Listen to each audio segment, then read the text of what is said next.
So students, welcome to AIB Education at Study with Anas sir. Today I will be starting class 11th accounts chapter number 8 general. Last class में जो है हमने chapter number 8 का पूरा complete कर लिया था. जो उसकी एडजस्टमेंट एंट्रीज रह गई थी वो भी हमने खत्म कर ली थी. तो आज की क्लास में हम कुछ क्वेश्चंस करके देखेंगे ताकि जो भी हमारे डाउट्स हैं और जो हमने ट्रांजेक्शन सीखी हैं वो हम अप्लाई कर सकें. So let's start. तो स्टूडेंट्स हम स्टार्ट करते हैं क्वेश्चन. पहली ट्रांजेक्शन क्या दे रखी है हमें 2024 की और अप्रैल 1 की.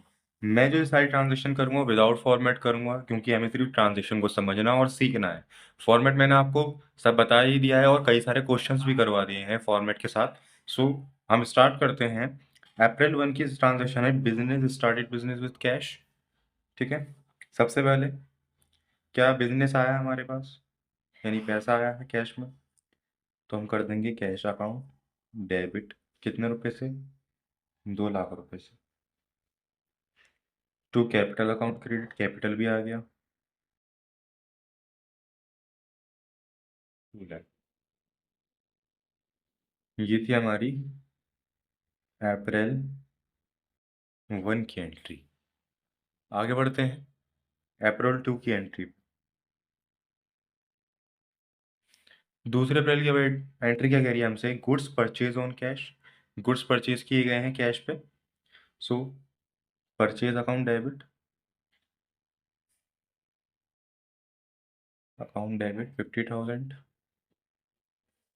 कैश कम हो गया.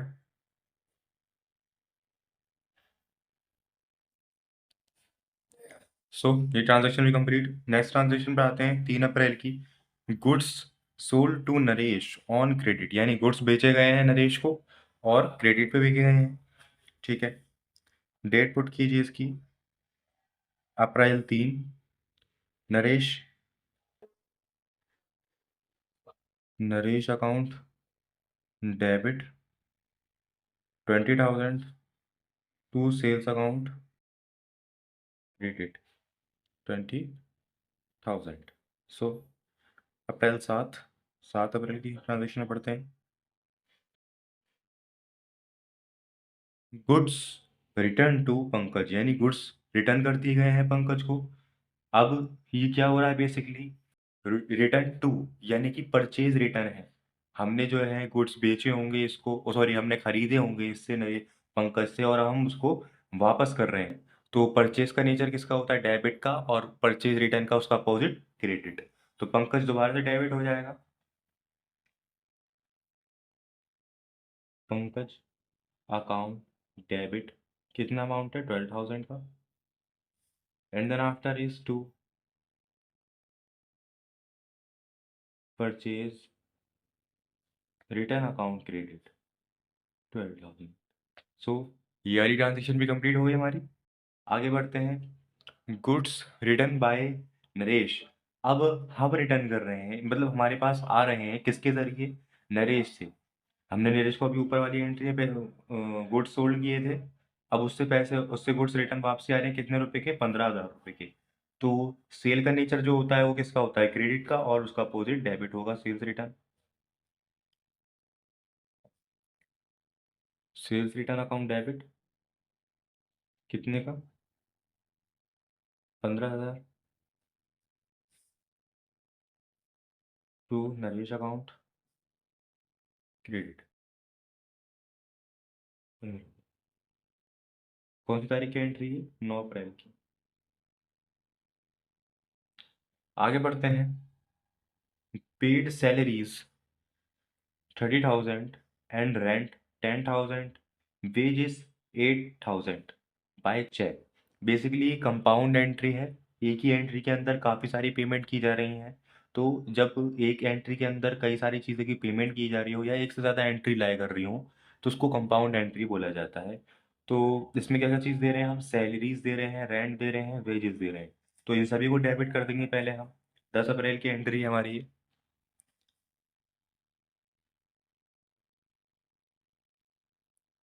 अप्रैल 10. पहले हमने दी salary, salary account debit, rent account debit और wages account debit. Account debit. Salaries कितने की दी हैं? 30,000 रुपये की। रेंट दिया है 10,000 रुपये का। वेजेस दी हैं 8,000 रुपये। तो ये सारी पेमेंट किससे करी है हमने? बैंक से। तो to bank account credit. Bank क्या होगी हमारी? क्रेडिट हो जाएगी। इन सब का टोटल कर लो, कितना आएगा? 48,000। सो हमारी ट्रांजेक्शन यहाँ पे कंप्लीट हो जाती है।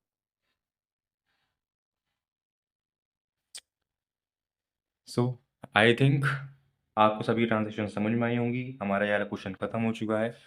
सो अब आगे नेक्स्ट क्वेश्चन करेंगे हम नेक्स्ट क्लास में। तो स्टूडेंट्स, आज हमने जनरल का क्वेश्चन नंबर 1 किया। प्रैक्टिकल प्रॉब्लम बेसिकली मैंने खुद से ही बनाया क्वेश्चन, बट ये बुक से मिलते जुलते हैं, कोई डाउट वाली बात नहीं है, क्योंकि जो अगर आप ये क्वेश्चन कर लोगे तो बुक के भी आप इजीली सॉल्व कर पाओगे। सो आज हमने क्वेश्चन नंबर 1 कंप्लीट किया। ये ज़्यादा टफ था नहीं, बट नेक्स्ट क्लास में हम थोड़ा इससे अपग्रेड क्वेश्चन करेंगे। फिर भी अगर आपको इस क्वेश्चन में भी कोई डाउट हो तो आप कमेंट करके बताइए, मैं दोबारा एक्सप्लेन करूंगा। अदरवाइज आपको क्वेश्चन समझ में आया हो, वीडियो अच्छी लगी हो तो सब्सक्राइब कीजिए चैनल को, वीडियो को लाइक कीजिए, शेयर कीजिए, कमेंट कीजिए।